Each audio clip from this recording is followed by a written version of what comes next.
Vamos abrir mais uma vez a palavra de Deus em Marcos, capítulo de número 6.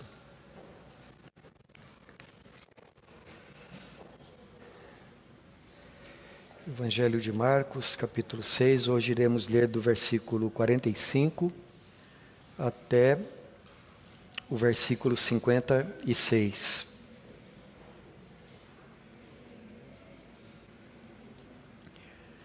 Logo a seguir, compeliu Jesus os seus discípulos a embarcar e passar adiante dele para o outro lado, a Betsaida, enquanto ele despedia a multidão.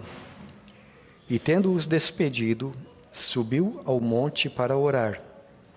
Ao cair da tarde, estava o barco no meio do mar e ele sozinho em terra.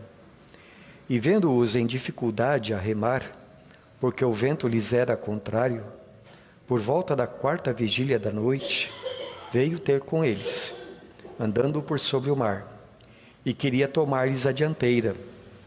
Eles, porém, vendo-o andar sobre o mar, pensaram tratar-se de um fantasma e gritaram, pois todos ficaram aterrados à vista dele. Mas logo lhes falou e disse: tende bom ânimo, sou eu, não temais. E subiu para o barco para estar com eles, e o vento cessou. Ficaram entre si atônitos, porque não haviam compreendido o milagre dos pães. Antes, o seu coração estava endurecido. Estando já do outro lado, chegaram à terra, em Genezaré, onde aportaram. Saindo eles do barco, logo o povo reconheceu Jesus, e percorrendo toda aquela região, traziam em seus leitos os enfermos, para onde ouviam que ele estava.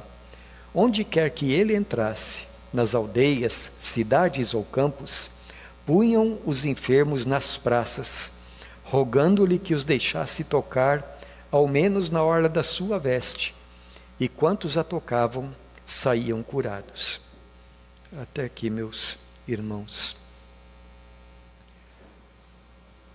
Alguma vez na sua vida, você já se sentiu remando contra a maré? Alguma vez na sua vida você sentiu que os ventos estão contrários? Mesmo que você esteja fazendo a vontade de Jesus? A Bíblia conta para nós que, no final daquele dia, os apóstolos haviam contemplado mais um grande milagre do Senhor. Eu digo mais um porque eles já estavam acompanhando Jesus fazia vários meses. E viram Jesus fazer coisas grandiosas, curando enfermos, até ressuscitando uma menina. E naquele dia, quando o Senhor Jesus levou eles para o lado oriental do mar da Galileia, Jesus deu a eles um dia de descanso, mas ele próprio ficou alimentando espiritualmente uma enorme multidão, falando para eles a palavra de Deus o dia inteiro. No final daquele dia, o Senhor Jesus, preocupado com as necessidades físicas também daquelas pessoas, ele tomou 5 pães em suas mãos, 2 peixinhos, deu graças a Deus, e com aqueles 5 pães, ele alimentou 5.000 pessoas. Nós vemos como os discípulos haviam, dia após dia, não somente visto os milagres de Jesus, mas eles mesmos haviam experimentado Jesus fazer coisas grandiosas na própria vida deles. Mas ainda assim, a Bíblia diz, eles não tinham entendido direito quem era Jesus. Versículo 52 diz assim: porque não haviam compreendido o milagre dos pães, antes o seu coração estava endurecido. Eu preciso confessar para os irmãos que esse versículo me consola muito. Porque às vezes a gente anda com Jesus. Tantas coisas grandiosas ele faz na nossa vida. Mas quando vem as dificuldades, a gente deixa de lembrar de tudo aquilo que tem aprendido, parece que a gente não entendeu nada, não é? Ora, a palavra de Deus diz, meus irmãos, que mesmo depois que Jesus ressuscitou, ou melhor, mesmo até a véspera da sua ressurreição, Jesus precisou várias vezes explicar para os discípulos quem ele era, o que ele estava fazendo aqui, embora ele tenha revelado isso aos poucos, gradativamente, de acordo com a capacidade que eles tinham para entender. Agora, você se lembra qual foi o pedido de Filipe na noite em que Jesus estava instituindo a Santa Ceia? Filipe disse assim para ele: Senhor, mostra-nos o Pai, e isso nos basta. Ao que Jesus respondeu: Filipe, há tanto tempo eu estou convosco, e vós ainda não me tendes conhecido? Quem me vê a mim, vê o Pai. E de fato eles só vieram entender melhor quem era Jesus depois que Jesus ressuscitou, tomou as escrituras na mão e disse para eles: olha como estava escrito nos profetas, que o Cristo deveria padecer, ao terceiro dia ressuscitar, e depois que o Espírito Santo veio no dia do Pentecostes, e que fez eles lembrarem de tudo quanto Jesus havia ensinado, e aí sim eles começaram: agora nós estamos entendendo melhor. Os pães foram multiplicados, onde eles estavam na presença do Senhor, mas o coração ainda tinha dificuldades para entender todas as coisas. Bem, meus irmãos, no final desse dia, depois da multiplicação dos pães, o Senhor Jesus disse para eles: agora vocês subam no barco e vocês irão para Betsaida, depois eu vou encontrar com vocês lá. E enquanto isso, eu vou subir ao monte para orar. Comunhão com Deus. Nós, sempre que enfatizamos a vida de oração do Senhor Jesus, nos lembramos do fato de que Ele, como ser humano, como o Deus que se fez carne, Ele precisava orar para que Deus lhe desse sabedoria nas decisões que Ele deveria tomar. Ele deveria buscar constantemente a plenitude do Espírito Santo, que ele também precisava de poder vindo da parte do Pai para realizar os seus milagres. E baseado no fato de que Jesus, o homem mais perfeito desse mundo, orava, nós somos encorajados a orar também. E a Bíblia diz para nós que Jesus orava muitas vezes. Você vê aqui nesse caso, ele tinha trabalhado o dia inteiro. Ele havia pregado a palavra de Deus o dia inteiro. Ele realizou aquele grande milagre. E o que ele precisava fazer à noite? Quando você trabalha um dia inteiro, o que você quer fazer à noite? Você quer descansar, você precisa dormir. Mas para Jesus era mais importante ainda ele passar um bom período de oração a Deus. Mas, meus irmãos, eu queria destacar nesta noite que Jesus não orava apenas porque ele era um ser humano. Jesus orava também por causa da sua divindade. Quando nós olhamos para a Sagrada Escritura, nós lemos que o Pai, o Filho e o Espírito Santo vivem uma relação de amor desde a eternidade. Uma relação que, por ser baseada no amor, é também uma relação de comunhão. E quando você ama alguém, quando você tem comunhão com alguém, a coisa mais natural para a sua vida é falar com esse alguém. E eu gosto muito desta definição de oração. Como é que diz aquela música? Falar com Deus. Oração não é apenas falar a Deus, mas é falar com Deus. E quando você fala com Deus, o que acontece? Deus também fala com você.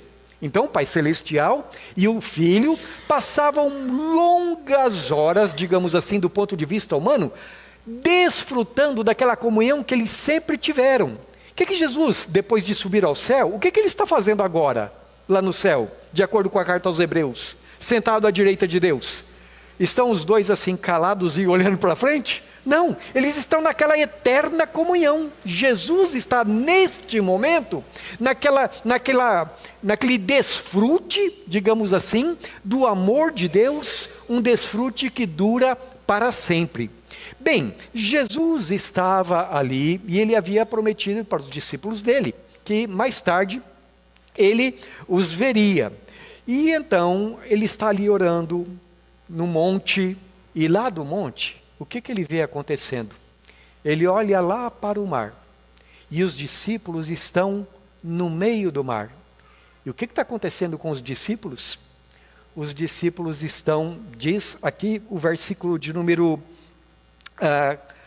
48, vendo-os em dificuldade de remar, porque o vento lhes era contrário, por volta das quarta vigília da noite. Isso significa entre 3 e 6 horas da manhã. Quer dizer que se eles foram para o mar ao descambar da tarde, o comecinho da noite, eles estavam remando fazia muito tempo. E o mar, mais uma vez, estava contra eles. Lá de cima, Jesus viu. Agora, você consegue imaginar a situação? Alta madrugada, eles estão ali remando, aquele vento impetuoso levantando as ondas da água a uns 2 metros de altura. Outro dia eu disse para vocês que os barcos que eles costumavam usar ali tinham mais ou menos uns 15 metros e cabiam umas 13, 14 pessoas. Eles estão ali sendo jogados de um lado para o outro e de repente eles olham assim, como que vindo por um dos lados e andando sobre as águas, o vulto de uma pessoa. Se fosse você, o que você iria pensar naquela hora? E os discípulos, então, eles começam a gritar, diz a palavra aqui, assustados, porque eles pensavam estar vendo um fantasma. Eu acho que eu pensaria a mesma coisa, né? E eles começam a gritar, é um fantasma, é um fantasma. E Jesus diz, sou eu, não temais. Eu acho muito interessante, meus irmãos, esta expressão que Marcos usa aqui para falar a respeito do comportamento de Jesus, porque ele diz assim, olha, e eles viram aquele vulto andando no mar e ia passar adiante deles.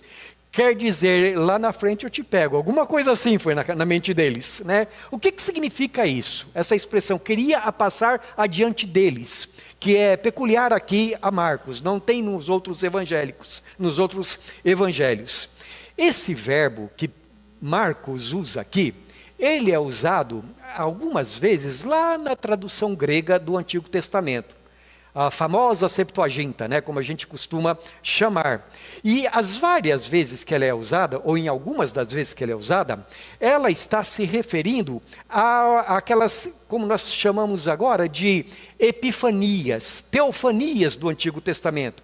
Quando Deus se manifesta. Por exemplo, lá em Êxodo capítulos 33 e 34, eu vou parafrasear aqui, para resumir, quando Moisés diz assim para Deus, Senhor, mostra-me a tua face, não é? E mostra-me a tua presença. E Deus diz para Moisés, homem nenhum pode ver a minha face e sobreviver, porque Deus é glorioso demais, né?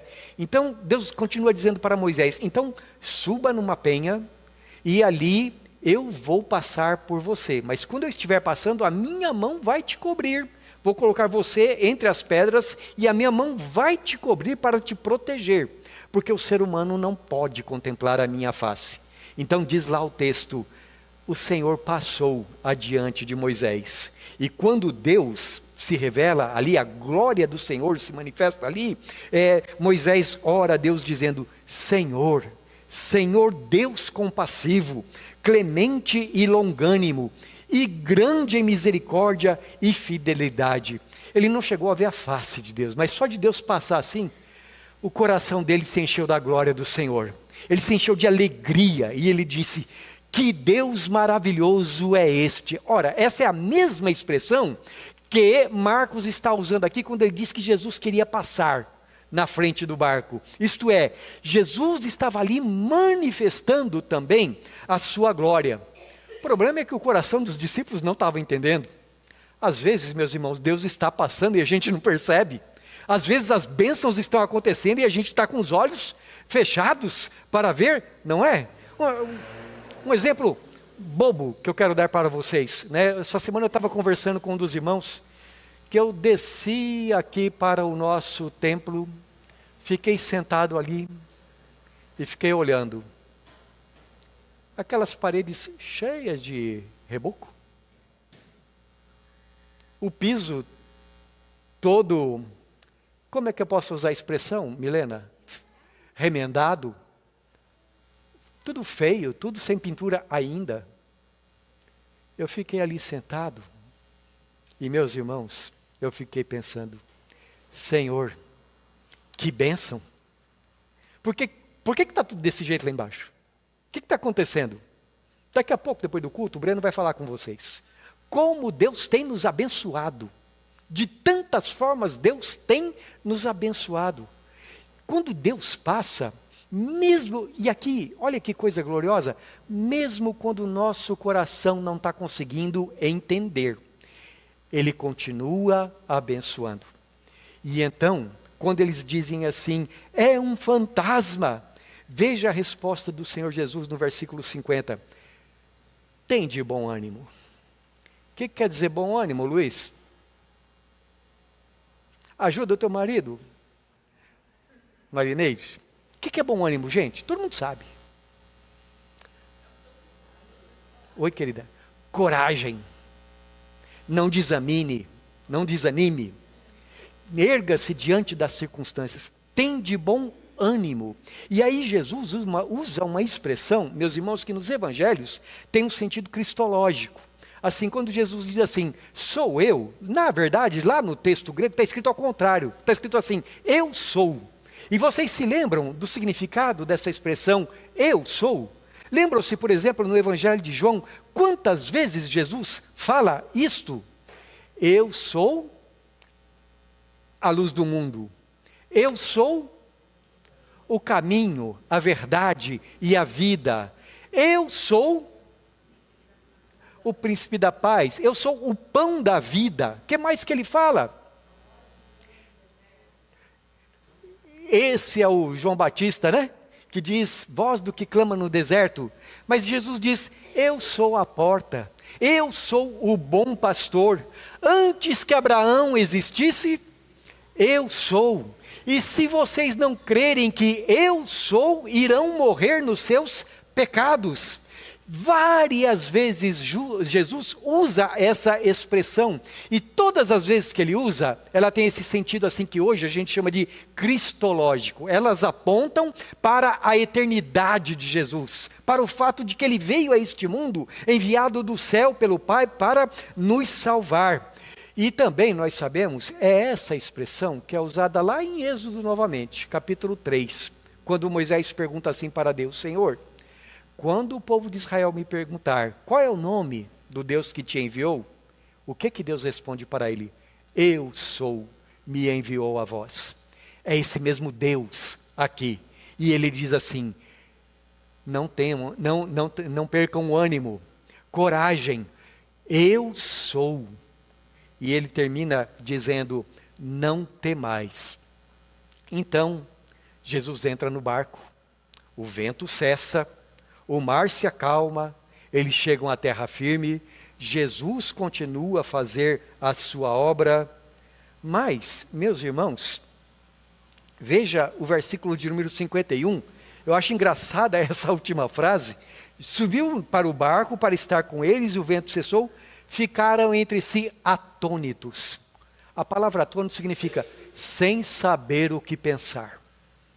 Sabe aquela expressão, às vezes a gente fala alguma coisa para alguém, a gente fala 300 vezes e a pessoa não entende, aí você pergunta assim, quer que eu desenhe? Pois Jesus não desenhou para eles, Jesus fazia o tempo todo na frente deles. Jesus não somente ensinava, mas ele demonstrava aquilo que ele estava ensinando. E os discípulos continuavam não entendendo. Ah, meus irmãos, Deus terno e compassivo, Deus misericordioso. Jesus olha para os discípulos dele então e diz assim, quer saber de uma coisa? Eu desisto. Não. O que Jesus continua a fazer, vez após vez, era mostrar para eles quem é o grande eu sou. E com o passar do tempo, com tudo aquilo que eles vão vendo Jesus vão vendo Jesus fazer diante dos seus olhos, aqueles corações finalmente vão entendendo. Porque, e aqui me parece que está o grande milagre. Aliás, tudo que Jesus faz é grande. Mas sabe como os nossos antigos irmãos costumavam dizer? O maior milagre de todos é quando Ele tira o nosso velho coração e dá para a gente um novo coração. Quando Ele tira aquele coração que não entende e faz com que nós compreendamos os caminhos do Senhor. Irmãos, eu gostaria de fazer algumas breves aplicações para a nossa vida, a partir do texto que nós acabamos de ler. Primeiro, talvez no nosso meio haja alguém que ainda não tem Jesus como seu Salvador. Eu quero dizer uma coisa para você, essa vida aqui é só uma viagem muito curta. Nós estamos aqui apenas de passagem. E a vida na eternidade é o que conta. Mas enquanto nós estamos aqui, e isso é para todos, muitas vezes todos os seres humanos experimentam ventos contrários. Sabe, lá em Tapetininga tinha até uma expressão assim, sabe quando você fica patinando e não sai do lugar? A vida de tanta gente é simplesmente assim. Trabalha, trabalha, trabalha e não sai do lugar. E as pessoas ficam pensando, qual é o sentido de viver? O que eu tenho que passar por tudo isso? Quanta dificuldade. Mas deixa eu dizer uma coisa para você. Na vida, todos temos ventos contrários.